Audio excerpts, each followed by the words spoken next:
안녕하세요. 뽀얀거탑의 아나운서 류일합니다. 여러분 보고 싶으셨죠? 저도 오늘을 많이 기다렸습니다. 선배님 잘 계셨죠? 네. 오늘 의상이 좋아요. 제가 좀 가까이서 탔어요. 막 이제 더워지잖아요, 네. 날씨가. 네. 가까이서 이제 막 보여드리고 싶은데. 네. 뭐- 지금 카메라에 잡히고 네. 있는 것 같은데요. 네. 제가 좀 가까- 과하긴 했죠, 오늘. 아니 전혀 과하다고 생각하지 않습니다. 다들 시원하네요. 놀라시더라고요. 출근했는데 저희 아나운서실에서 보는 분들마다 눈이 동그래지셨어요. 너 이러고 왔니? 그래서 올라올 때는 부끄러워서 자켓을 입고 왔는데 네. 오늘 뽀얀거탑 청취자분들을 위해서 그냥 자켓 벗고 네. 방송 저는 그 진행하도록 하겠습니다. 생각했어요. 네. 옷을 원래 양쪽으로 입어야 되는데 아. 한쪽으로 입은 거 아닌가. 실이 네. 모자라서 여기 근데 뜨다가 보니까 말았어요. 팔이 한쪽이 없어서 네, 팔 한쪽이 애당 없어요. 이렇게 설계된 옷이구나. 네. 이 이 정도면 디자인이 아니라 설계라고 설계, 봐야죠. 예, 그렇죠. 네. 저도 그렇게 설계된 옷을 한번. 네, 제가 네. 패션을 뛰어넘어서 네. 그 이상의 것을 좀 수용할 수 있는 그런 패션 리더가 되고 싶어서 많은 실험 패션을 중입니다. 뛰어넘는다는 건 뭐 어떤 의미일까요? 설계죠, 뛰어넘는. 설계. 설계. 예. 오케이. 설계. 예. 맞아요. 자, 그렇습니다. 제가 어제 보통 우리가 설계라는 단어는 이제 네. 건축 용어죠. 그렇죠. 건축 용어인데 음. 어떤 계획을 설계하거나 뭐 이렇게 뭐 그런 쪽으로도 쓰이고 쓰일 수 있고요. 또 하나 쓴 게 뭐냐면 너 설계당했어? 뭐 이런 거. 그거 뭐예요? 사기당했어 할 때 또 설계 쓰죠. 오, 나의 그거에 대한- 어휘력이 드러나네. 편집해 주면 안 돼요? 여러분들은 류일 아나운서에게 설계 당하고 계셨습니다. 네. 저 어휘력 되게 좋은 줄 아셨죠?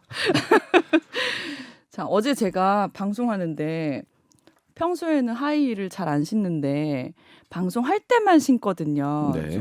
조금이라도 늘씬해 보이려고. 네. 그랬다가 어마어마하게 양쪽 발이 동시에 쥐가 나서 네. 방송을 중단하는 사태가 일어났었어요. 네. 저는 그런 경험은 처음이어서 정말 깜짝 놀랐는데 네. 보통은 발을 쭉 펴고 네. 발가락을 제끼면 네. 쥐가 풀린다고 하길래 그렇게 했는데 전혀 안 풀리더라고요. 네. 네. 쥐는 왜 나느냐? 네. 잘 몰라요. 그게 약간 근육이 경직돼서 막 이렇게 나는 거 아니에요? 그런 그렇죠. 느낌인데. 그러니까 네.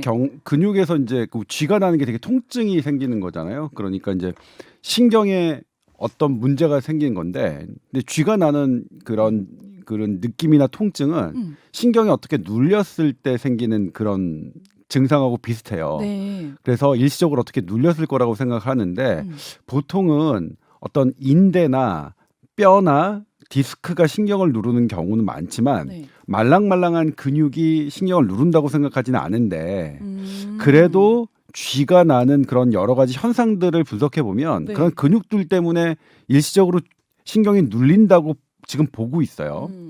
그러면 이걸 이제 해결하는 방법은 그 눌린 걸 좀 풀어줘야 되는 거죠. 근데 요걸 풀어주는 건 경험적으로 밝혀낸 건데 그 신경을 최대한 늘리는 것, 느리는 것이 정답입니다. 그러니까 다리를 쭉 펴주고요. 그러니까 아프니까 펴기 싫잖아요. 네. 근데 그러는 게 아니라 오히려 쭉 그래서 펴고 피라고 한 예, 거였군요. 피고 그다음에 예. 발목을 음.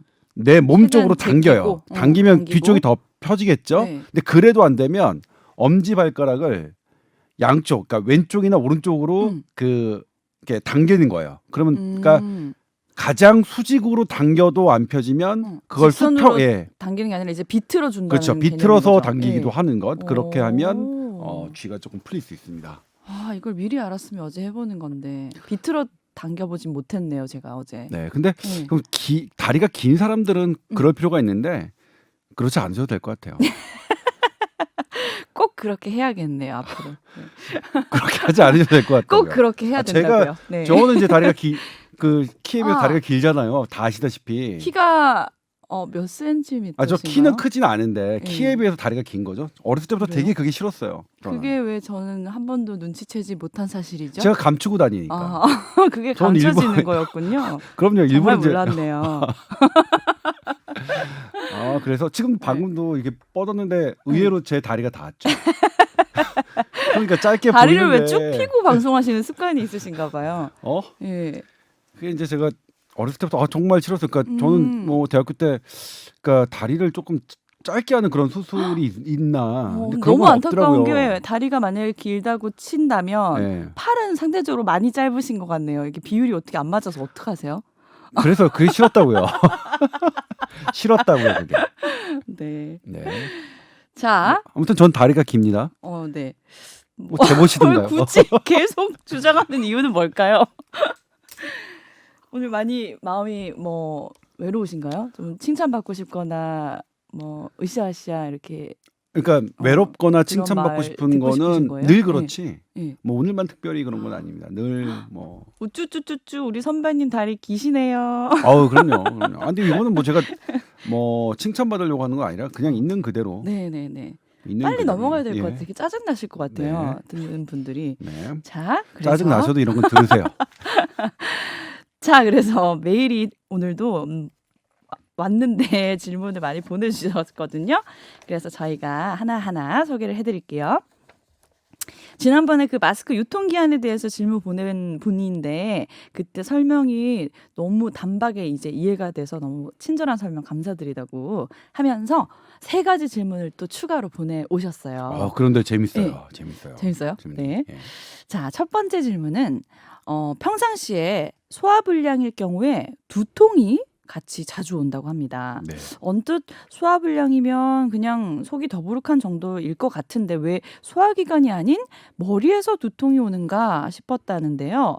좀 찾아보니까 이게 소화불량이 오면 혈액순환이 안 돼서 두통이 올 수 있다라고 어디서 보셨대요. 네. 그러면 정말 소화불량이 오면 혈액순환에 문제가 생기고 이게 두통으로 정말 이어지는 게 맞는지, 그리고 이게 일시적이라고 해도 혈액순환에 문제가 생기면 이거는 큰일이 아닌가 이런 걱정이 된다고 하셨거든요. 네. 네. 그러니까 이 소화기관과 네. 두통은 뇌에 관한 문제죠. 네. 이게 어떻게 연결될까가 사실 2000년대까지 제가 의과대학을 다닐 때까지도 잘 안 밝혀졌어요. 몇 그런데- 학번이시죠, 선배님이? 저는 좀 아니에요. 뭐 이런 거 밝히는 거 되게 싫어하기 때문에 내가 일부러 물어본 거다. 04학번인가? 네. 05학번인가 그래요. 네. 그런데 네. 지금은 어느 정도, 그러니까 지금도 완벽하게 밝혀진 건 아니지만 네. 어느 정도 밝혀졌는데 뇌신경, 그러니까 네. 그 뇌신경이 12개가 있거든요. 네. 1번이 후각신경입니다. 어. 2번이 이제 이 그 시각신경이고 네. 그다음에 안면을 그 움직이는 신경은 네. 7번이고 그다음에 청각은 8번 신경이고 오. 그다음에 혀를 움직이는 거는 12번 그게 신경이고 막 막 번호가 매겨져 있습니다. 있는 예. 거예요? 1번, 2번, 12번이고 오. 어떻게 되는지 그다음에 뇌의 그 우리 두개골에 어떤 구멍으로 나오고 경로가 어떻게 되는지는 네. 되게 중요한 거예요. 그러니까 의대생들한테는 꼭 외워야 되는 뭐 그런 오. 건데 네. 그 중에서 10번 신경의 이름이 미주신경이에요. 미는 안일 미자의 그 주행 주자입니다. 이 네. 경로가 아직 밝혀지지 않아서 미주신경이라고 했고 영어로는 베이거스입니다. 모호한 신경. 요것의 경로가 밝혀지면서 소화기관과 뇌와의 관계를 뭐 이렇게 좀 알려지기 시작했는데 네. 예를 들면요. 우리가 이제 역한 거 어떤 상한 음식을 먹었을 때 네. 어떻게 하죠? 상한 음식 먹으면 뱉어야죠. 그쵸? 구역질하거나. 구역질하죠. 네. 그런데 그걸 학습에 의한 걸까요? 아니면 어?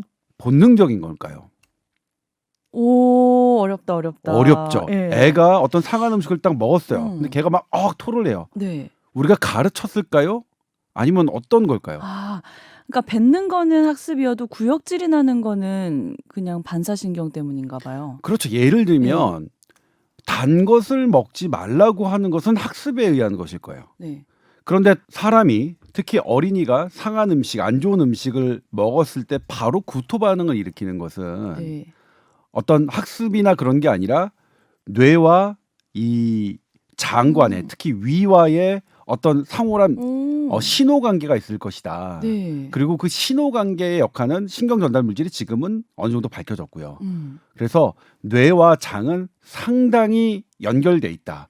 그리고 우리 몸은 전부 다 뇌가 명령하는 것으로 알고 있지만 네. 그렇게 돼 있지만 반대로? 장은 반대로 뇌에게 신호를 보낼 수도 있겠다. 있겠네요. 그래서 네. 장을 제2의 뇌라고 최근에 그런 말 많이 주장하는 들었어요. 분들도 있는데 네. 아직 뭐 정설로 받아들여지지는 않습니다. 네. 그럼에도 불구하고 그거는 이제 조정하는 게 아니라 하나의 반응이지 실제로 뇌처럼 구조적으로 하는 것은 아닐 것이다라는 것 때문인데 아무튼 이 뇌와 장은 대단히 연결되어 있습니다. 그리고 또 하나 이제 우리가 먼저 알아야 될 게 네.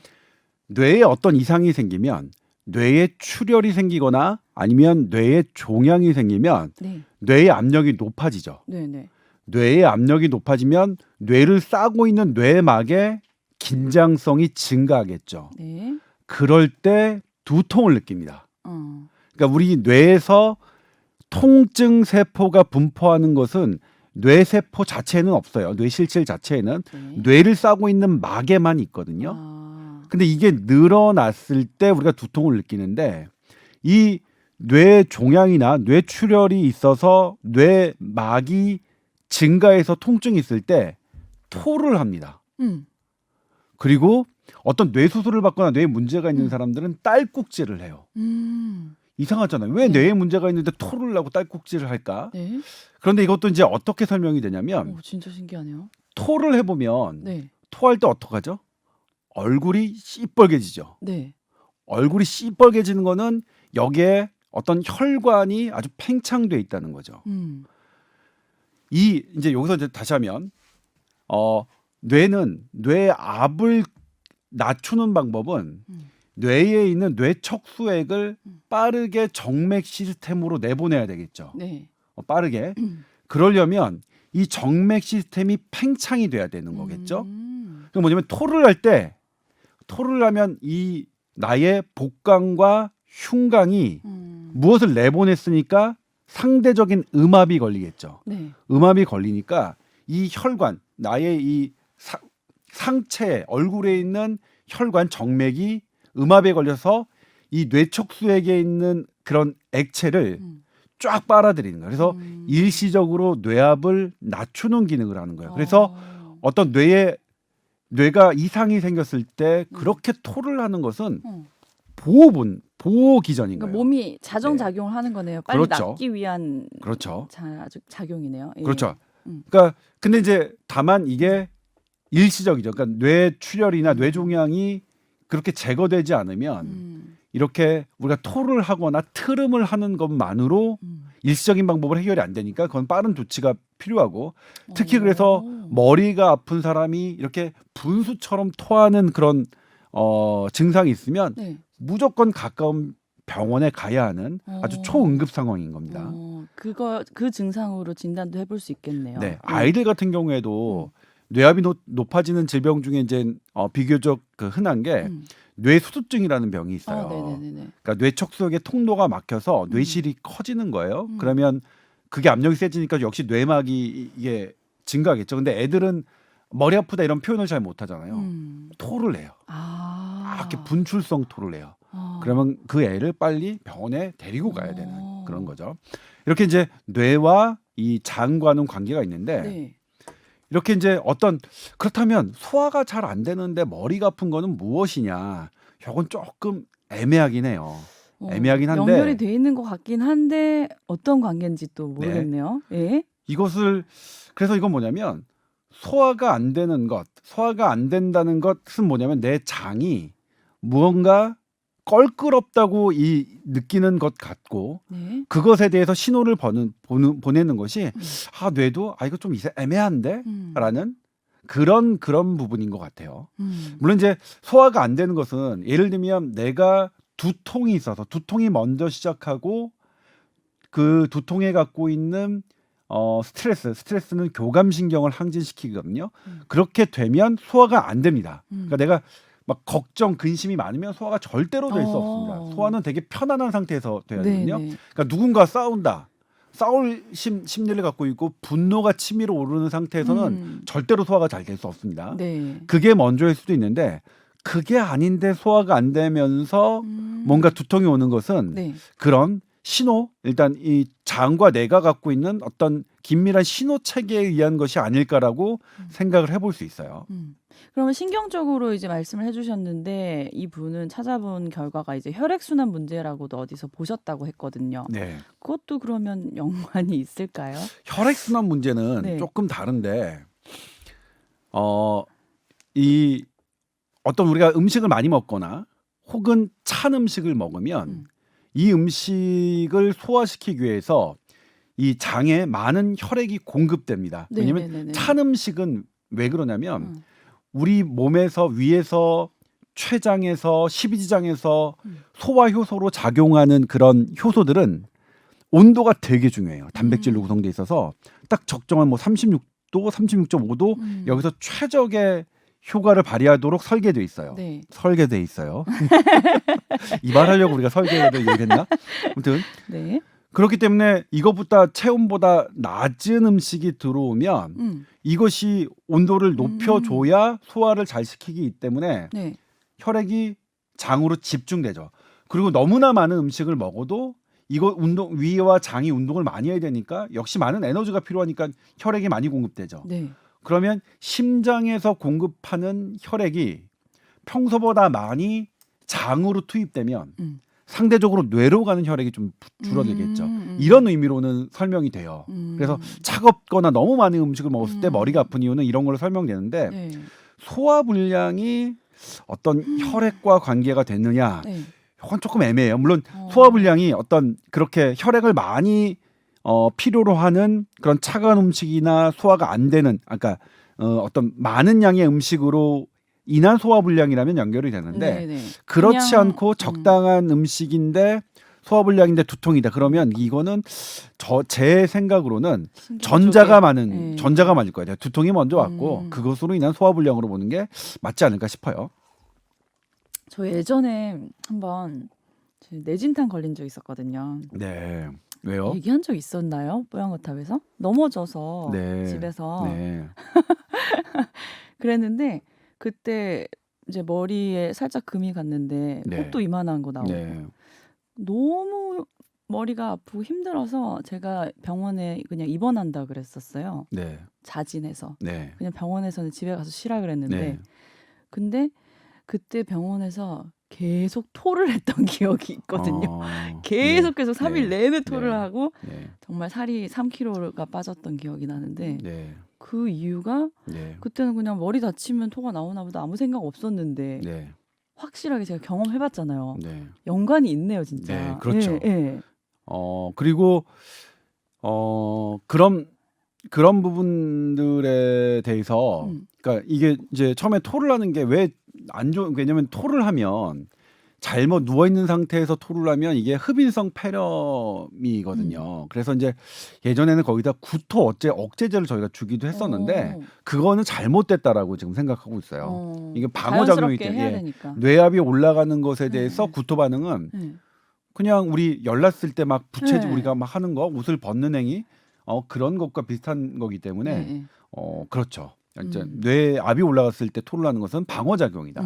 그리고 뇌와 소화기관은 상당히 희한하네요. 연관관계가 있고 연결이 돼 우리가 있다. 독성 있는 물질 독을 먹었을 때 나도 모르게 토를 하는 것도 다 이런 연결이 돼 있는 이런 거예요. 연관관계가 있더라. 살기 위한 몸부림이네요. 그렇죠. 우리 몸 진짜 대단한 거예요. 진짜 대단해. 신기해요.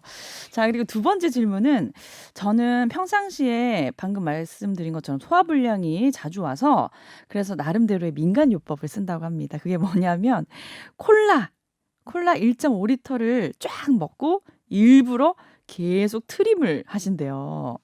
그러면은 이게 그냥 트림할 때보다 의도한 거보다 더 큰 트림이 나와서 그 방금 얘기하신 두통도 또 금세 괜찮아진다고 하거든요. 근데 소화제나 두통약 먹는 것보다 이게 본인이 느꼈을 때는 효과가 더 금세 오는 것 같대요. 효과가 이게 얼마나 지속하시는지가 궁금한데 만약 이게 효과가 두통약보다 더 효과가 오래 지속된다면 전 나쁜 방법이라고 생각하지는 않습니다. 근데 다만 이제 콜라가 네. 만약 일반적인 콜라라면 1.5리터를 드시면 엄청난 양인데요. 예, 이거 자체가 조금 너무 달죠. 그렇죠. 너무 단 음식이라서 네. 별로 안 좋을 것 같은데 건강상에 안 좋을 것 예. 같아요. 콜라 대신에 뭐 탄산수 1.5리터로 바꾸신다던가 그다음에 이제 제가 좋아하는 방법은 혀를 저 깊숙이 쏙 누르면 이게 나오죠 그런 거. 어, 이걸 개그 리플렉스라고 하는데, 네네.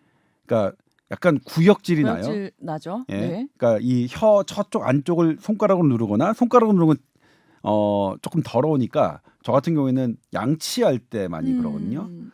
전 자주 해요. 개그 어? 리플렉스를 유도해요. 그래요? 그래서 그게 그러면 뭐 어떤 효과가 있는 거예요? 그러니까 마찬가지로 저는 네. 훨씬 더 이 뭔가 내 두통이 조금 완화되는 그런 느낌을 받거든요. 물론 이제 이것이 이렇게 하는 것이 두통에 지속적인 효과가 있다라는 근거는 없지만 네.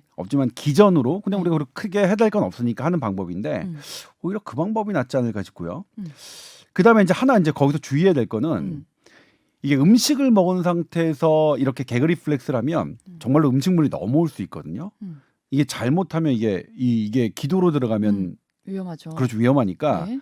뭐 공복 상태에서 뭐 양치질 할 때 살짝 하는 정도로 하시면 되고 두통을 안 느끼거나 그러신 분들은 일부러 할 필요는 없겠죠. 네. 그러니까 저도 사실은 두통이 있을 때 사용하는 아주 민간 요법이에요. 민간 요법이지만 나름 어떤 그래요? 신경학적 이론을 어. 배경으로 하긴 하고 있고요. 선배님이 얘기하니까 어떤 치료법인 줄 알았더니 아닙니다. 치료법은 아닙니다. 민간 요법이죠. 민간 요법. 그러니까 민간요법이었군요. 이렇게 기전이 네. 있더라도 그게 실제로 효과가 있다고 얘기하려면 실험군과 대조군 이렇게 해가지고 통계적 유의성 해가지고 해야 우리가 이걸 치료법이라고 할 수 있으니까 네. 치료법이라고 할 수 없습니다. 그냥 제 개인적인 민간 요법이다라고 네. 말씀드릴 수 있겠고, 근데 콜라는 조금 위험한 것 같다. 트림을 일부러 유발시키는 것도 일부러 속에 가스를 만드는 거니까 좋지 않을 것도 같은데요. 그러니까 그 부분은 네. 잘 모르겠어요. 근데 본인이 이제 이렇게 하면 좋아지신다니까. 그리고 이게 크게 해대는 것 같지는 않으니까 뭐 탄산수 먹어도 트림 나잖아요. 네. 그러니까 크게 해댈 것 같지는 않으니까 콜라를 탄산수로 바꿔서 하시는 게 어떨까 싶어요. 근데 소화불량 주변에 걸리신 분들 많잖아요. 네. 근데 제가 보기엔 정말 이 병은 고질병 안 고쳐지는 병인 것 같은 게 그렇게 이제 고생하시는 분들은 거의 만성으로 항상 소화 안 되시는 분들이 주로 많더라고요. 그래서 이제 요 부분은 네. 뭐 어떻게 해야 되느냐 소화불량. 그러니까 일단 기능적인 검사를 받으셔야죠. 기능적으로 소화기내과 전문 선생님한테 어떤 위나 장에 문제가 있는지 아니면 표면에 뭐가 문제가 있는지를 점검하시는 게 먼저 우선일 것 같고요. 그 다음에는 내가 소화가 되는 음식 안 되는 음식을 조금 메모해서 어떤 걸 먹으면 소화가 잘 되고 어떤 걸 먹으면 소화가 안 되고 좀 하는 꼼꼼하게. 것을 꼼꼼하게 체크해서 네. 하는 게 좋을 것 같아요. 일단 일반적인 방법으로는 많지 않은 양이 적어야 되고 그리고 이런 섬유가 질이 많이 들어가 섬유질이 있는? 많은 뭐 네. 뿌리 음식이나 채소나 이런 것들은 대단히 좋은 음식이긴 하나 소화하는데 훨씬 더 많은 그 에너지가 필요한 거고 그리고 그렇지 않더라도 뭐 유제품이라든가 어떤 전해질에 영향을 줄 수 있는 뭐 설탕 뭐 이런 것들은 뭐 소화를 뭐 방해할 수 있으니까 그런 부분들 중에서 내가 어떤 것에 해당하는지를 좀 메모했다가 나는 이런 음식이면 잘 소화가 안 되더라 하는 것을 피하는 방법이 좋지 않을까 싶어요. 그래요. 그래서 세 번째 질문이 이제 그런 이제 비슷한 내용인데 이분이 과일 중에 배를 먹으면 설사를 잘 하신대요.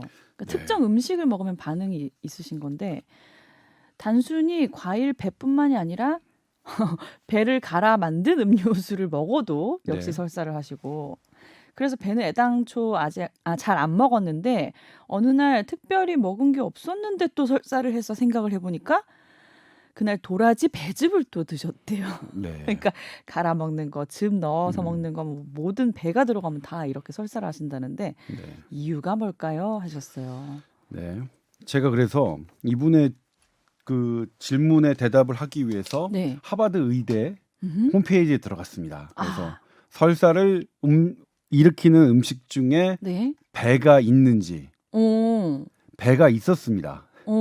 그런 분들이 있다는 거네요. 네. 네. 그런데 이제 배라기보다는 설사를 유발하는 음식 중에 첫 번째로 설탕, 슈가가 들어가 있고 네. 그 설탕이 많은 음식 중에 두 번째로 배가 들어가 있어요. 그러니까 첫 번째가 복숭아, 두 번째가 배, 세 번째가 체리, 네 번째가 사과 등 이런데 그러니까 이런 당분이 높은 그런 음식들이 과일들이 나의 물과 전해질의 밸런스를 깨트려서 설사를 유발할 수 있는데 네. 이것은 어렸을 때 안 그렇다 하더라도 나이가 들면서 그럴 수 있다. 그렇기 때문에 이럴 경우에는 이런 단 음식을 조금 줄이는 피해야죠, 것이다라고 되어 있습니다. 근데 네. 특정 배에 대한 거는 아직 제가 일단 간략하게 검색했을 때는 네. 배와 관련된 배에 이제 설탕 제외하고 다른 것이 설사를 유발하는 건 찾지 못했는데 일단은 당분으로 봐야 될 것 같고요. 그렇다면 뭐 배를 조금 덜 드시거나 덜 뭐 어떻게 해야 될까요? 배를 뭐 조금 피하셔야죠. 뭐. 덜 달게 그러니까 배를 무하고 섞어서 드시거나. 도라지 배즙을 드셔도 설사를 하셨다니까 근데 민감하신 것 같은데. 배즙은 좀 달아요. 이게 도라지즙이건 네. 양파즙이건 어쨌든 즙은 좀 달아서. 근데 그 설탕이 많이 포함된 과일 1, 2, 3, 4 순위가 의외인 것 같아요. 근데 꼭- 복숭아가 그렇게 달았나요? 복숭아 물컹물컹 황도 이런 거 어, 달잖아요. 예. 황도. 체리는 백도. 체리는 정말 외국엔 백도가 없더라고요. 그래요. 미국에. 예. 그래요. 네, 제가 네. 여름에 예. 놀러를 한번 간 적이 있었는데 그때 비즈니스 타고 가셨죠? 그 그쵸? 집에 왜 대답 안 하세요? 냉장고에 비즈니스 백도를 타고 가셨죠? 예. 넘어갈까요? 네. 그 백도가 너무 생각이 나서 그걸 먹고 왔었어야 되는데 하고 찾아봤는데 거기는 황도만 있고 백도가 없더라고요. 네. 우리나라 그 복숭아 참 맛있는 것 같아요. 네, 맛있는 것 네. 같아요. 저는 개인적으로 체리를 정말 좋아하는데 네. 체리 먹으면 살쪄요. 당도가 높아서. 네. 어, 제가 계속 뭐 말씀드렸지만 네. 현대 비만의 원인의 가장 큰 단일 성분을 꼽으라면 설탕입니다. 네. 기름이 아닙니다. 네. 설탕입니다. 설탕. 설탕을 줄여야 되네요. 네, 진짜. 설탕을 줄여야 합니다. 당. 예. 어쨌든 배는 그냥 피하시는 걸로 네. 결론을 내야겠네요. 네. 그리고 이제 우유 먹으면 배 아픈 거 이건 뭐 그런 많이 분들 알고 계시잖아요. 많으시잖아요. 그러니까 예. 유당능 장애가 있으신 분들은 예, 예. 어쩔 수 없는 것 같고. 근데 과일도 안 맞아서 배가 아픈 분들도 계시다는 네, 거네요. 그렇죠. 이분처럼. 네. 그리고 저는 음. 찬 거를 마시면 음. 거의 설사를 해요. 근데 찬 거를 마신 찬 것 중에 네. 설사를 유발시키지 않는 당장 설사를 유발시키지 않는 건 맥주밖에 없고요. 근데 그건 왜 그렇지? 똑같이 찬 그러게요. 음료인데. 진짜 모르겠어요. 그러니까 근데 심리적인 것 같은데요. 그 맥주를 많이 마셨을 때는 그 다음 날 또 아. 설사가 유발되고요. 아. 그렇습니다. 선배님도 장이 참 약한 편이신가 네. 봐요. 예, 저는 네. 우유 설사 있고요. 그래서 아. 근데 되게 희한한 게 네. 이게 유당능 장애면 음. 요거트 이런 거 있잖아요. 그런 거 네. 유제품 치즈 이런 걸 네. 먹어도 저는 안 설사를 해야 좋아야 되는데? 되거든요. 네. 근데 그런 거는 설사를 하지 않고 우유를 마셨을 때만 그런데 그래서 그게 저는 흡수가 빨리 잘 돼서 그런가. 찬 우유 때문에 네. 찬 것 때문에 그런 게 아닐까라는 생각이 아. 들어요. 물론 이제 이걸 제 친구인 소화기내과 전문의들한테 물으면 우유 때문이라고 다 그들은 얘기해요. 저한테 유당능 장애가 있지 무슨 찬물 장애 이런 건 없어. 그러면 뭐 그런데 그냥 따뜻하게 데워서 한번 드셔보세요. 설사 나는지 안 나는지 시험해 볼 수 있잖아요. 근데 이제 그렇죠. 네. 뭐 해봐야겠네요. 근데 우유를 따뜻하게 데워 먹으면 네. 잠이 온다는 그런 얘기가 있잖아요. 맞아요. 일부러 실제로 잠 그렇잖아요. 안 예. 오시는 분들 그렇게 하잖아요. 예. 저는 예전에 잠이 오는 게 너무 싫어서 밤에 놀아야 되는데 그래서 그걸 놀아야 시도해 돼서? 놀아야 되는데 공부해야 돼. 저는 공부가 책 읽고 급수정? 책 읽고 공부하고 이런 거를 저는 제일 논다고 논다고 생각하나요? 생각해요. 그렇죠. 예. 뭐 이거 약간 오해가 있을 것 같아서 제가 논다는 건 그런 의미입니다. 세상에서 공부가 책 제일 보는 재밌었어요? 그럼요. 네. 그만큼 재밌는 거 있어요. 대단한 존경합니다. 그럼요. 다리도 길고. 비슷한 저는 맥락이에요. 대학 네. 수학 능력 시험 칠 때 결심한 게 있었어요. 정말 공부가 너무 지긋지긋한 거예요. 네. 그래서 내가 대학 시험만 끝나면 네. 다시는 공부를 하지 않겠다. 음. 정말 무식한 생각이었죠. 운전면허 시험만 빼고는 시험을 치지 않겠다. 네. 결심했었는데 그게 쉽게 마음대로는 안 되더라고요. 그렇죠. 공부하게 되죠. 저도요. 정말 멀리 해야지 너무 책 보고 이런 게 습관이 돼서 멀리 해야지 하는데 그게 안 돼요. 네. 어느새 어떡해요. 아무 생각 없으면 책 보고 앉았고. 선배님 같은 브레인들이 또 우리 대신 공부를 해주셔야지 또 좋은 정보를 이렇게 뭐, 쉽게 얻을 수 있잖아요, 저희가. 네. 뭐 그렇진 않지만 이렇게 그러니까 장단을 맞춰줘야지 그만 빨리 하시더라고요. 네. 그래서 이제 다음 분이 질문을 주신 게 그 지난주에 제가 그 장이 약하다는 얘기 했었잖아요. 그 얘기도 함께 보내주셨는데 조동찬 기자님이 매우 좋아하는 부류의 내용이라고 언급하면서 우울증이 염증으로 인한 질환이라는 내용의 책을 말씀해 주셨는데 이 책 혹시 제목 알려주시면 도움이 될 것 같아요. 네, 염증에 하셨고요. 걸린 마음입니다. 염증에 걸린 마음. 염증에 걸린 마음이고요. 이라고 제가 합니다. 여기에 추천서를 썼어요. 두 번째로 네 분이 네네. 추천서를 써주는데 저희가 네. 두 번째로 추천서를 썼고 추천서를 쓰기 위해서 아직 출간되기 전에 제가 읽었고 정말 오. 재미있게 읽었습니다. 네. 저도 저는 읽어봐야겠네요. 재밌겠네요, 진짜. 저는 제가 응. 여기 정신건강의학과 선생님들은 네. 들으시면 맨날 제가 논쟁을 했는데 응. 그 정신건강의학과의 이런 질병들, 우울증 무슨 뭐 이런 것들은 결국 뇌에 관한 문제로 귀결될 수밖에 없다. 네. 그렇게 이제 경험적인 어떤 통계적인 방법으로 치료하는 세대를 뛰어넘어야 된다고 저는 주장하는데 그러면 이제 뭐 그분들은 저 아무것도 모르는 뭐 얘기한다고 실은 뭐 환자에 대해서는 제가 아무것도 모르는 게 맞죠. 네. 그 환자는 훨씬 더 정신건강의학과 선생님들이 많이 보셨으니까. 네. 근데 이제 이런 부분 어떤 우울증마저도 염증으로 이렇게 접근하는 방법도 있다는 이게 드디어 이제 막 제가 내세울 수 있는 책으로도 나왔습니다. 저는 반갑기 그지 없었습니다. 자, 그런데 그 과민성 대장 증후군 얘기했었잖아요. 네. 제 얘기하면서 네. 저도 그렇다고 한 달에 또 한두 번 장염 걸린다고 했는데 이분이 그거를 짚어주셨어요. 과민성 대장 증후군과 장염 발생은 연관이 있는 건가요? 하셨거든요. 네. 그렇지는 않다고. 그러니까 지금 제가 이제 요거의 최신 지견은 제가 아직 검색하지 못했다는 것을 말씀드리고요. 네. 지금은 달라졌을지 모르겠지만 과민성 대장 증후군은 실은 나에게 그런 증세가 있지만 다 들여다봤을 때 염증이나 특별한 게 없는 상태를 우리가 과민성 대장 증후군이라고 붙였었거든요. 네네. 그러니까 장염이 발생하면 그건 장염이 있는 상태에서 막 내가 설사하고 불편하고 하는 거는 과민성 대장 아니죠. 증후군이 아니죠. 네네네. 그거는 장염이죠. 네. 다른 건 알겠어요. 네.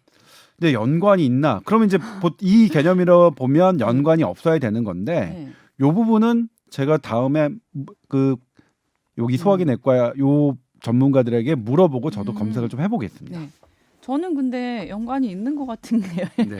제가 과민성 대장 증후군이라는 거는 어디서 증명이 되냐면 전국에 안 가본 주유소 화장실이 없을 정도예요. 급하면 제일 빨리 갈 수 있는 곳이 주유소 화장실이거든요. 그럼 과민성 대장 증후군 맞잖아요. 네. 언제든지 신호가 올 수 네. 있어서 불안한 마음을 안고 사는 사람인데 근데 또 장염이 제가 잘 걸리거든요. 그러면 장이 그냥 약한 궁금한 게 있는데 예. 그 류일 아나운서하고 저희하고 뭐 식사를 한 적 있었잖아요. 뭐 이렇게 네. 뭐 3시간 자주 정도 있죠? 자주 있죠. 네네. 그럼 그때도 그런가요? 그러실 때가 제가 있나요? 오랫동안 사라질 때는 그건가요? 네, 급한 일이 있었던 네. 거죠. 왜 굳이 그거를 지금까지 한 번도 생각을 못 해봤는데 지금 주유소 말씀을 하시니까 네, 네. 우리나라가 이제 뭐냐면 긴 거리라고 해도 한 5시간이나 6시간 정도의 운전 거리인데 모든 주유소를 다 왔다 갔다 하셨다면 급한 신호는 1시간 간격일 수도 있겠다. 시간 계산까지. 예, 그러면 이제 내가 한 3시간 정도 전역을 한다면 한 2번 정도는 그런 신호가 왔을 텐데 뭐 그런 생각을 했어요. 예. 이게 저기 유전병인 게 저희 엄마도 그러세요. 제가 어렸을 때 이렇게 집이 복도식이었는데 저기 멀리서 막 다다다다다닥 뛰어오는 소리가 나요. 네, 집안에 큰 복도가 있었어요? 아니 집 밖에 복도가 있다고요. 그랬는데 집 밖에도 복도가 있었어요? 이거는 우리 엄마다. 저는 항상 그걸 알아요. 왜냐하면 뭐 엄마 집 따로 있고 아빠 집 따로 있었어요? 그냥 부자인 건 알고 있으니까 그냥 물어본 거예요. 얼마나 부자였는지 그냥 물어본 거예요. 예. 들어오면 바로 인사도 못하고 화장실로 직행. 네. 그러니까 그게 약간 유전병이라는 걸 제가 네. 알고 있는데 네. 아무튼 요거는 나중에 또 알게 되시면 또 한번 네. 언급해 주세요. 네, 그렇게 해보겠습니다. 예. 자, 그리고 코로나에 관련된 또 계속 뭐 새로운 이야기들이 너무 요즘 많이 나오는데 어제 우리 선배님께서 단독 보도하신 내용이 있었어요. 네. 자, 이태원 클럽에서 최근에 이제 확진자가 많이 생겼잖아요. 이때 바이러스가 조사를 해보니까 신천지 때의 바이러스와 다른 유형이었다. 예. 네. 그건 어떤 의미인가요? 지금 이제 코로나19가 음. 크게 세 종류로 나눕니다. 세 종류로 나눌 네. 수 있어요. 네. 이걸 이제 쉽게는 A형, B형, C형으로 나누고요. 네. 전문가들은 S형, V형, 그다음에 G형으로 나누는데 그냥 A형이 S형, B형이 V형, 뭐 그다음에 C형이 C형이 G형. 뭐 G형 이렇게 생각하시면 되는데 네. A형은 뭐냐면 초기 우한에서 발견된 박쥐에서 나왔던 코로나19 바이러스와 가장 형태가 비슷한 네. 그것을 이제 A형이라고 하고요. 그다음에 이제 초기 단계. 네. 네. 그다음에 B형은 우한과 중국 전역을 벗어나면서 약간 변형된 것으로 보이는 그걸 B형이라고 하는데 네. 중국뿐만 아니라 우리나라 동아시아는 전부 다 B형이 메인이었습니다. 네네네. 그러면 신천지 때도 요 B형이었나요? 그렇죠. 네. B형이었죠. 그다음에 C형은 뭐냐면 이게 유럽이나 미국을 가면서 살짝 또 바뀌었습니다. 살짝 아주. 네. 그래서 그 형을 이제 C형이라고 하는데 네네. 뭐 변종이냐? 음. 근데 변종이라고 할 만큼 그렇게 많이 바뀐 건 아니다. 네. 그래서 변종이라고 부르진 않아요. 음. 그럼 이것에 대해서 어떻게 표현하느냐? 계통이 다르다. 코로나19 바이러스지만 네. 약간씩 달라서 그러니까 변종이라고 할 만큼 크게 다르진 않지만 약간 달라서 계통이 다르다라고 했습니다. 계통이 다르다. 네. 그런데 이제 우리나라는 어쨌든 간에 A형, 처음에 A형이 조금 왔었고 그다음에 B형이 집단 감염했습니다. 대부분의 집단 감염은 다 B형이었습니다. 우리나라에서는. 그리고 유럽에서의 집단 감염은 대부분 C형이었고요. 그래서 미국과 유럽에서 사망자가 대단히 많은 것을 두고 이거 혹시 B형과 C형의 차이 아닐까? 이렇게 보는 학자도 있었고 대부분의 학자는 아니야. 냉철하게 따져보면 그렇게 차이는 없어. 이렇게 보는 게 현재까지의 정설인데 네. 이제 우리나라가 B형이 신천지발로 인해서 B형이 뭐 거의 10,000명 가까이 이제 환자가 나타났었죠. 네. 그러다가 잠잠해지다가 한 달간 정도 잠잠해지다가 다시 이태원 클럽을 중심으로 집단 감염이 일어났어요. 네. 그럼 이태원 집단 감염 여러분 이제 보시겠지만 이태원에서 많은 사람들이 또 어딜 술집을 가고 뭐해서 그다음에 가족들 이렇게 2차, 3차, 4차 2차, 3차, 막 계속 4차 일어나잖아요. 했던 네. 거는 뉴스를 통해서 알고 계세요. 네네. 그런데 지금까지 모르는 거는 어떻게 해서 처음에 이태원 감염자가 어떻게 생겨났는지는 여지껏 모르고 있었죠. 네네네. 몰라요. 지금 현재 우리가 역학조사 그다음에 외국인 뭐 감시 체계 그다음에 접촉자 감시 체계 아주 엄격하게 돌리고 있음에도 불구하고 이태원 시작이 어떻게 됐는지 몰랐어요. 네. 현재까지는 미궁이었는데 바이러스 학자들은 뭐냐면 유전자형은 어떨까 이렇게 본 거예요. 네. 근데 예상은 뭐냐면 B형일 거라고 생각했어요. 왜냐면 우리나라에서는 기존에 B형이 집단 있었던 감염이 병. 됐으니까 네.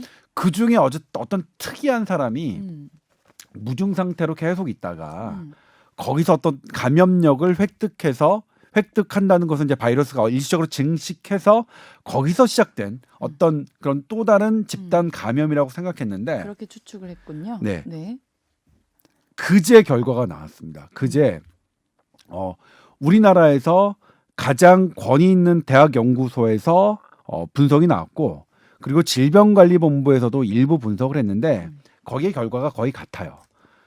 B형이라고 예상했는데 C형이었어요. 그러니까 우리나라에서는 집단 감염을 일으킨 적이 없는 그러면 이제 이거 어떤 의미가 있냐면 네. 만약 B형이 나왔다면 뭐 신천지발로 촉발된 어떤 그런 숨어 있는 감염자에 의해서 이태원 감염이 시작됐다라고 그렇게 생각할 수 있는데 네. 그게 아니라 C형이면? C형이면 음. 그 사이에 네. 우리가 모르는 사이에 미국이나 유럽 이런 C형이 유행하는 국가로부터 유입돼서 새로운 감염이 생겼을 가능성이 있다는 거죠. 네. 근데 여기서 이제 그러니까 일단 감염원이 이걸로 완전히 단정 무자르듯이 확 기울어질 그러니까 똑 부러지게 말할 수는 없지만 네. 상당 부분 외부 유입으로 무게가 실리는 거예요. 네네네. 그럼 여기서 또 하나의 문제는 뭐냐면 우리가 지금 미국이나 유럽에서 감염 국가에서 오면 14일 자가 격리를 하고 네. 그리고 계속 추적을 하고 있단 말이에요. 네. 그래서 어떤 사람이 그 코로나19 진단을 받으면 이 사람은 어디서 감염됐고 이렇게 해서 동선도 파악하고 뭐 이렇게 네. 다 금방 역학조사 결과가 나오는데 이번에는 안 나왔죠. 네. 그러니까 이거 뭐냐면 우리가 전 세계에서 가장 뭐 엄격할 정도로 우리나라 지금 그 외국 출입에 대해서 검역을 하고 있긴 한데 그럼에도 불구하고 못하는 부분이 있을 수 있다. 놓치는 부분이 있을 수 있다. 네. 두 가지 이유가 있는데 실제로 구멍이 있을 수 있고요. 그다음에 구멍이 없다 하더라도 지금의 방식으로는 코로나19의 외부 유입을 완벽하게 막을 수 없다. 왜냐하면 코로나19는 무증상이 많기 때문에. 그러면 이 무증상이 많은 코로나19의 특징을 커버하는 그 어떤 새로운 무언가 조금 공격적인 어떤 진단 대책이 나와야 하지 않을까라는 부분이 생기는 거죠. 그 다음에 이제 또 이제 그 이것이 갖는 유럽형 C형이 갖고 있는 의미는 네. 일단 앞서 말씀드렸지만 미국과 유럽에서는 좀 더 많은 사망자가 나타났죠. 네. 요걸 바이러스 특징으로 보는 분들도 있어요.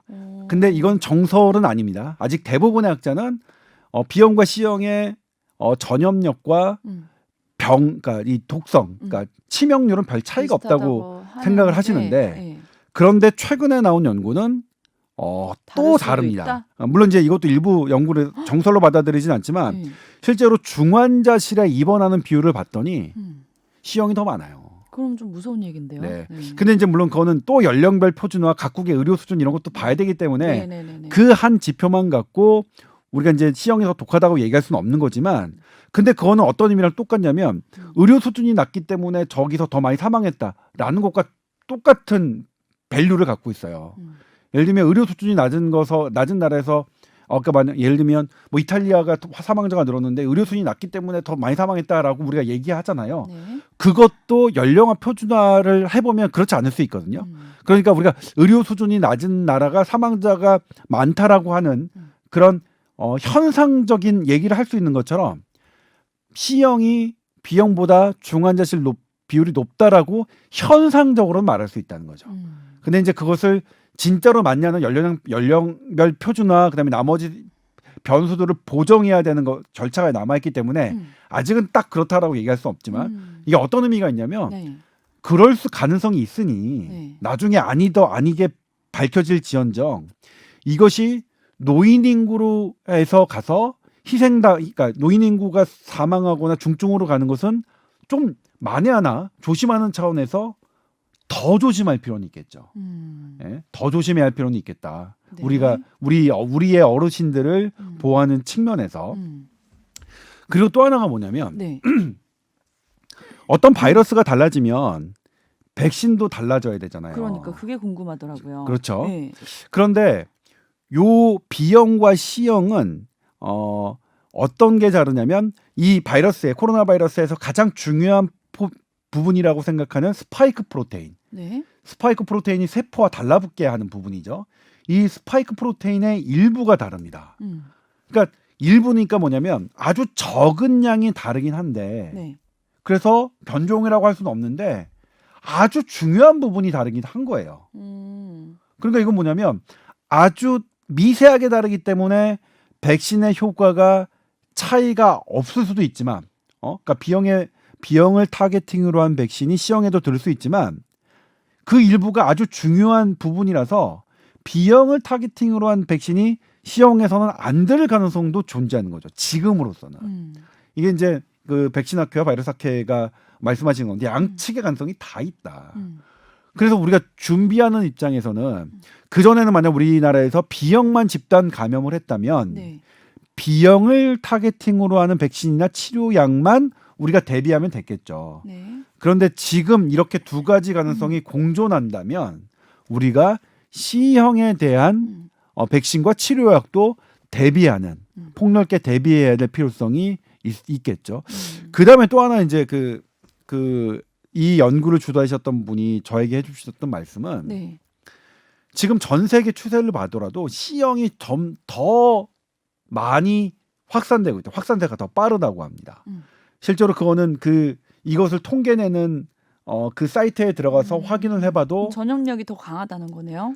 그래서 그렇게 보고 있어요. 네. 적어도 그러니까 이것이 더 중증을 일으킨다라고까지는 동의하지 않는 분들도 꽤 많은데 지금 이 덮어나가는 걸로 봐서는 G형, 그러니까 C형이 훨씬 더 전염력은 셀 것 같다라는 것. 그러니까 이 형태로 봤을 때는 그런 부분을 해야 되고요. 그다음에 이번에 우리나라 뭐 연구에서도 나왔지만 이 이태원 클럽발이 재생산 지수가 좀 더 높은 걸로 우리나라에서도 지금 계산이 되고 있거든요. 그래서 적어도 전염력은 좀 더 빠른 것 아니냐 이렇게 보여지고 있거든요. 네. 그래서 사실 좀 주의할 필요가 있는 거죠. 그런데 어쨌든 유전자 분석을 통해서 감염에 빠진 미궁에 빠진 감염 경로를 이렇게 추정해내고 네. 그리고 이렇게 대비책을 하는 것은 대단히 훌륭한 일이에요. 이렇게 유전자 분석을 해가지고 막 빠르게 이렇게 할 수 있는 나라가 많지는 않습니다. 네. 우리나라의 이런 역량, 유전자 분석 역량은 대단히 높게 평가할 만한 겁니다. 그리고 일단 우리가 완벽하게 막으려고 했지만 못 막은 건 사실은 잘못이라고 할 수 없거든요. 제가 이제 어제 편집회에서 그럼 우리나라가 뚫린 거냐라고 이렇게 질문하는 것에 대해서 네. 아니 100%를 못 막고 99%를 막은 걸 갖고 뚫렸다고 하면 안 된다. 그걸 어떻게 뚫렸다? 그러니까 만약 100점 만점의 시험에 99점 맞은 애한테 얘 시험 망쳤다고 얘기할 수는 없는 것처럼 네. 그건 어쩔 수 없는 거죠. 근데 다만 이 코로나19는 이 소수가 들어와도 이렇게 전염력이 워낙 세서 네. 이렇게 집단 감염으로 이어질 수 있는 거는 뭐 우리가 앞으로도 감당해야 될 일이니까 이것 갖고 뚫렸다는 표현이 뭐 망했다 이건 아니다. 네. 당연히 근데 우리가 그렇지만 이것에 대한 대비는 이게 피해가 클 수 있으니 이것에 대한 대비는 해야 될 것 같고 네. 그다음에 전 세계적인 추세를 봤을 때 그러니까 새로운 C형이 더 비율이 높아지는 것은 우리가 분명히 엄중하게 조금 인식하고 대비해야 될 사항이다. 그런데 일단 이걸 뭐냐면 이거는 우리나라 과학계가 잘한 일이라고 저는 일단 먼저 칭찬드리고 싶어요. 이게 우리나라가 이렇게 실시간, 그러니까 거의 이렇게 금방 이렇게 유전자 분석을 해서 지금 나오고 있는 형태들이 어떻게 되느냐를 해서 감염 경로 어떻게 어디서 문제가 생겼는지를 알아내는 건 대단히 중요하다. 그래서 또 궁금한 게 뭐냐면 예를 들면 이제 삼성 서울병원 간호 의료진이 네네네. 때문에 이제 삼성병원에서 확진자가 나왔잖아요. 네네네. 그런데 서산에 있는 친구가 또 감염이 됐단 말이에요. 네. 그런데 여기서 뭐냐면 이 삼성 간호사의 증상일은 16일이에요. 근데 그 친구와 만났던 기간은 9일과 10일이에요. 네. 그러니까 증세가 없을 때 만났어요. 그리고 우리가 지금 감염력이 있다고 생각하는 것이 16일에 했으면 증상이 생기기 이틀 전입니다. 그러면 16일에 증세가 생겼으니까 14일쯤에 15일, 14일 정도까지만 감염이 있고 더 늘려봐도 13일 정도까지만 감염이 있지 아니면 9일과 10일에는 없어야 되잖아요. 네. 근데 거의 일주일 정도 전인데. 네. 그런데 이건 두 가지 가능성이 있는 거예요. 네. 이 친구에게서 무증상인 상태에서 감염됐을 가능성도 낮게 남아 있지만 그냥 별개로 감염될 수 있거든요. 그냥 이 친구는 이 친구대로. 두 분이 만나서 예. 생긴 일이 아닐 수도 네. 있다. 네. 그러면 이건 어떻게 그러면 해야 되냐? 여기서 유전자 분석이 들어가면 되겠죠. 이 두 분이 유전자 분석형이 같다면 아마도 만나서 무증상 상태에서 감염됐을 가능성을 높게 보고 만약 별개라면 이분이 B형이고 이분이 C형이 나온다면 그건 또 다르게 생각해봐야 되는 부분이라서 우리가 현재 미궁으로 빠졌던 것들이 이런 유전자 분석으로 좀 더 이 계통 분석으로 많은 부분들이 해결될 수 있을 것 같아서 크게 저는 이거는 되게 이제 조금 박수를 쳐드리고 싶은 그런 소식이었습니다. 어쨌든 근데 요 C형이라는 게 감염력도 더 크고 증상도 더 나쁜 쪽으로 갈 수도 있는 가능성이 있으니까 네. 이 얘기를 듣다 보니까 아이고 아직도 긴장을 늦추면 안 되겠다. 그렇죠. 네, 네. 코로나19에 대해서는 참 죄송한데도 긴장을 늦출 수 있는 시기가 아직은 당분간은 아닌 것 잘 같아요. 안 보인다라고 네, 말씀을 드릴 수밖에 없는 네. 그런 부분이고요. 그다음에 이제 요즘에 외신에서 계속 나오지만 손 씻는 것과 마스크를 쓰는 것이 네. 둘 다 중요성이 있고 그리고 어떤 데서는 어떤 학자들은 손 씻는 게 더 중요하다라고 얘기했는데 제가 지난번에 얼핏 말씀드린 적이 있는 것 같은데 지금 형태에서 집단 감염을 봤을 때는 접촉으로 인한 감염으로 집단 감염이 된 사례보다는 네. 사례는 매우 드물고요. 네. 거의 다 호흡기로 집단 감염이 됐거든요. 네네. 그런데 이제 미국 CDC가 발표를 했죠. 음. 어제 발표를 했는데 컨택으로는 음. 접촉으로는 그렇게 쉽게 감염되는 것 같지는 않다라고 발표를 했어요. 미국 질병관리예방통제센터가. 네. 그러니까 여기서의 우리가 얻을 교훈은 손을 씻지 말라는 게 아니라 손은 자주 씻어야 됩니다. 손 잘 씻으니까 눈병, 독감 다 줄었잖아요. 그렇죠? 네네. 감기도 안 걸리고. 네. 손 씻는 것 지금처럼 잘 중요하지만 하시되 마스크가 더 중요한가 봐요. 마스크가 더 중요하다는 어. 교훈을 우리가 좀 얻을 수 있겠죠. 그렇네요. 네. 사실 마스크 요즘은 또 괜찮아졌나 싶어서 좀 느슨하게 안 쓰는 경우도 있고 하는 분들도 계실 것 같은데. 네, 또 좀 마스크에 대해서 이제 철저하게 말씀드리자면 좋겠네요. 예. 야외에서 예. 집단 감염이 된 예가 또 없어요. 없어요. 예. 탁 트인 공간에서 그러니까 마스크는 어디서 더 쓰셔야 되느냐? 실내다. 폐쇄 오히려 공간. 야외는 넓은 곳에서는 예. 그러니까 아주 사람이 촘촘하게 모이는 곳이 아니라면 내가 혼자 산책을 한다거나 그런 거면 조금 편하게 하셔도 된다. 오히려 야외는. 하지만 실내는 집단 감염이 계속 실내에선 이루어지고 있다. 이태원 클럽도 실내였죠. 예, 어떤 택시 기사나 엘리베이터나 이런 것들도 다 엘리베이터도 참 실내였습니다. 무섭더라고요. 예. 근데 다만 이제 밀접하게 그러니까 집단 감염은 아니지만 야외에서 감염된 사례도 있는데 개별적으로 한 1m에서 얘기를 하고 뭐 하는 부분에선 걸린 적이 있습니다. 그러니까 야외에서도 안 걸리는 건 아닌데 다만 집단 감염은 네. 많은 사람이 감염된 사회에서 야외에서 발생하지 않았으니까 야외에서는 침방울 안 튀기게. 네. 근데 실내에서는 꼭 침방울이 안 튀는 공간이라도 내가 걸릴 수 있다. 안심할 수는 없다. 그렇게 해야 되는 거죠. 네. 예. 그러니까 코로나 사태가 길어지면서 코로나에 대한 이제 성질과 어떤 건지를 좀 우리가 많이 알게 됐잖아요. 네. 그러니까 오히려 대비를 어떻게 할 수 있냐, 대응을 또 잘 할 수 있는 것도 있는 것 같아요, 요즘은. 네. 네. 철저하게 우리가 아는 범위 내에서는 위생 수칙을 잘 지키시면 또 문제 없으실 것 같습니다. 네. 자, 오늘 여기까지 할까요? 네. tower@sbs.co.kr로 궁금한 것도 많이 보내주시고요. 저희는 또 다음 주에 뵙겠습니다. 감사드립니다. 네, 고맙습니다.